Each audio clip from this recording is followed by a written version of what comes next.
بسم الله والصلاة والسلام على رسول الله. أنا أم إسلام معاكم من مطبخ أم سمسم. النهاردة بقى جاية لكم بأكل قمر، أكلة كده موفرة وحاجة جميلة قوي وهتعجبك قوي قوي، مش محتاجة أي حاجة جنبها إلا لو عملتي حبة سلطة. ده يا جماعة لسان العصفور عاملاه بطريقة قمر قمر قمر. بصي بقى، لا تقولي رز بسمتي ولا تقولي رز بالخضار ولا، بصي ده قلب مفيش كلام بعديه.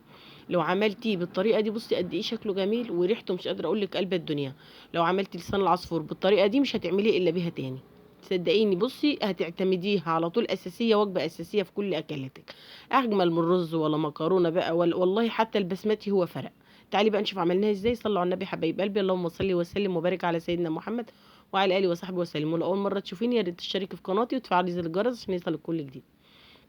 حطيت طبعا حله على النار، وحطيت سمنه او زبده او زيت اللي موجود عندك، احنا مش بنقف على حاجه. انا هنا حطيت زيت، ونزلت بكيسين برضو لسان عصفور، عندك 2 3 اللي انت عايزه تعمليه الكميه اللي تحبيها. انا عملت تقريبا كيسين. طبعا لو انت عايزه تعملي اكتر براحتك، ماشي تمام كده. طبعا هنا زي ما انتم شايفين حبايبي، اللهم صل وسلم وبارك على سيدنا محمد. هندي لسان العصفور بتاعنا تشويحه خفيفه كده، يعني نص تشويحه كده، يعني يبقى لون ذهبي بس ذهبي خفيف قوي. اول ما يوصل للون الذهبي ده اروح نازله على طول ببصلايه عاملاها صغير زي ما انتم شايفين كده.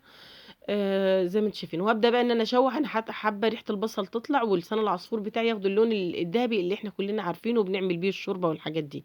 بس طبعا هنا انا مش هعمله شوربه زي ما شفتوه كده في البدايه، هعمله بطريقه قمر.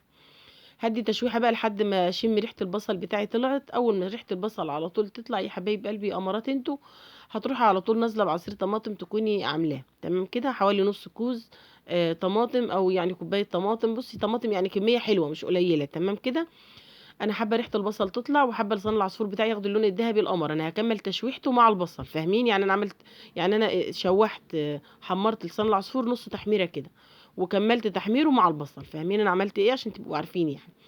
طبعا هنا بقلب زي ما انتم شايفين كده بقى. طبعا لما اوصل للمرحله واللون القمر ده وريحه البصل خطيره قلبت الدنيا كده معاه، في الوقت ده بقى هكون مجهزه عصير الطماطم بتاعي، هروح نازله بيه على طول واروح مكمله تشويحه على كده، واروح مكمله بقى ايه تقليب على كده. تمام كده. لو وصلتوا معايا لحد هنا يا ريت تشتركوا في قناتي وتفعلوا زر الجرس عشان يوصلوا كل جديد. طبعا لسان العصفور ده طريقته قمر، هتعجبك والله العظيم، هتعتمديها في اي وقت كده. هتقومي عاملاها لوحدها كده من غير لحمه بقى ولا فراخ ولا خضار ولا اي حاجه جنبها، هي وحدها كده مع طبق سلطه. هنا نزلت بعصير الطماطم، وبعدين نزلت بحبه كمون وكزبره وفلفل اسود، بس مش اكتر من كده، والملح بتاعي. وهقلب طبعا واظبط الملح بتاعي. وهنا طبعا هروح نازله على طول بكوبايتين من الميه. وخلي بالك لسان العصفور بيشرب ميه قوي، او شوربه. لو عندك شوربه تمام خير وبركه، ما عندكيش حاجه زي ما انا كنت عامله كده. انا يوميها هي ما كنتش عامله الا لسان العصفور كده بالطريقه دي. انزلي بكوبايتين من الميه حلوين كده يغطوا لسان العصفور. واول ما يبدا معاكي غليان يا قمر، وهدي النار بقى كده وسيبيه يستوي براحته على نار هاديه كده عشان يستوي حلو. طبعا زي ما انتم شايفين حبايب قلبي، انا حبيت اوريكم كل المراحل بتاعته. هنا انا ههدي النار بقى خالص وهسيبه يستوي براحته على نار هاديه كده، يقعد له حوالي تلت ساعه ربع ساعه براحته بقى، سيبيه.